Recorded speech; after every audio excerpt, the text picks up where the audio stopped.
다윗의 시대에 해를 거듭하여 3년 기근이 있으므로 다윗이 여호와 앞에 간구하매 여호와께서 이르시되 이는 사울과 피를 흘린 그의 집으로 말미암음이니 그가 기브온 사람을 죽였음이니라 하시니라. 아멘. 살다 보면 이유를 알 수 없는 어려움을 만날 때가 있습니다. 분명 최선을 다해 열심히 살아왔고 특히 하나님을 모르는 사람들과는 달리 하나님을 믿으며 살아왔는데도 삶이 막히는 순간이 찾아오기도 합니다. 오늘 본문에 등장하는 이스라엘 역시 그런 시간을 지나고 있었습니다. 사무엘하 21장은 다윗의 시대에 해를 거듭하여 3년 기근이 있었다라고 시작합니다. 한 해도 아니고 두 해도 아니고 3년 동안 비가 내리지 않았습니다. 지난 겨울에 우리나라도 강수량이 적어서 전국 대부분의 지역에 건조주의보 혹은 건조경보가 발령되고 여러 차례 대형 산불을 포함해서 화재 사건이 많았던 것을 기억하실 것입니다. 이 두세 달 정도 비가 내리지 않아도 이런 상황들이 펼쳐지는데 우리보다 훨씬 더 건조한 기후인 이스라엘에 3년이나 비가 내리지 않았으니 우리가 상상하는 것 이상의 재앙이었습니다. 백성들의 삶은 점점 피폐해졌을 것이고 공동체 전체가 기근과 기갈이 위기를 속에 놓였을 것입니다. 그런데 다윗은 이 문제를 단순한 자연 현상으로만 여기지 않았습니다. 그는 하나님 앞에 나아가 이런 상황이 벌어진 이유를 물었습니다. 그러자 하나님은 기근의 원인이 사울과 그의 집이 기브온 사람을 죽였기 때문이라고 답해 주셨습니다. 하나님의 말씀은 매우 중요한 사실을 담고 있습니다. 지금 이스라엘이 겪고 있는 고통은 현재가 문제가 아니라 과거에 해결되지 않은 죄의 결과라는 점입니다. 기브온 사람들은 원래 이스라엘 민족이 아니었지만 여호수아 시대에 이스라엘이 하나님의 이름으로 생명을 보장하는 언약을 맺었습니다. 그런데 사울은 이 언약을 깨뜨리고 그들을 학살했습니다.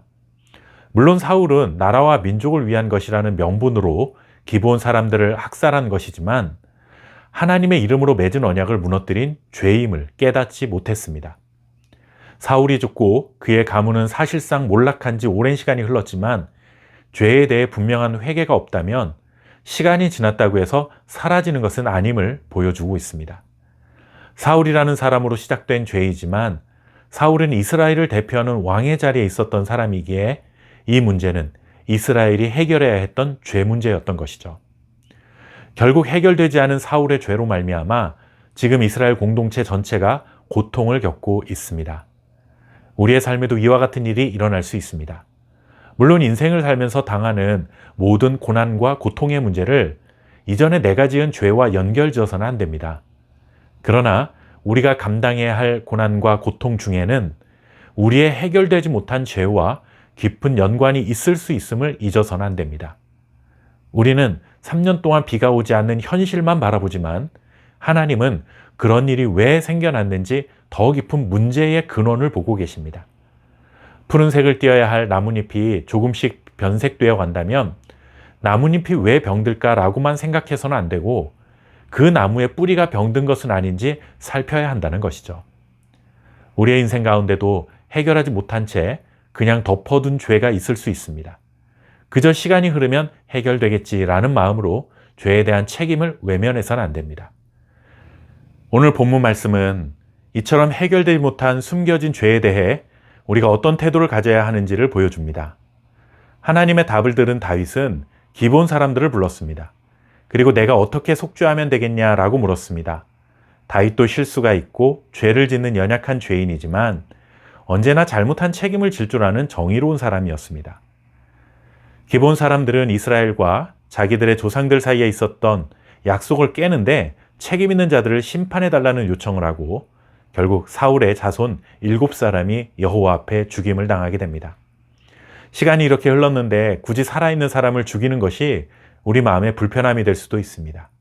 하지만 공의로우신 하나님의 이름 앞에서 죽음을 담보로 맺어진 언약이었기 때문에 그 언약에 따라 정당한 대가를 치르는 것은 과거를 바로 세우고 무너진 관계를 회복하는 데 매우 중요합니다. 그 이후에 성경은 이렇게 기록합니다. 그 후에야 하나님이 그 땅을 위한 기도를 들으시니라. 그제야 기근이 끝나고 회복이 시작되었습니다. 숨겨진 죄는 우리의 삶을 무너뜨리지만 하나님의 은혜로 무너진 삶이 회복된다는 아주 중요한 교훈을 전해주고 있습니다. 우리의 삶에도 여전히 해결되지 않은 문제들이 있을 수 있습니다. 그러나 하나님 앞에 정직하게 나아가면 무너진 자리 위에도 다시 은혜의 비를 내리시는 하나님의 축복을 경험하게 될 줄 믿습니다. 감사합니다.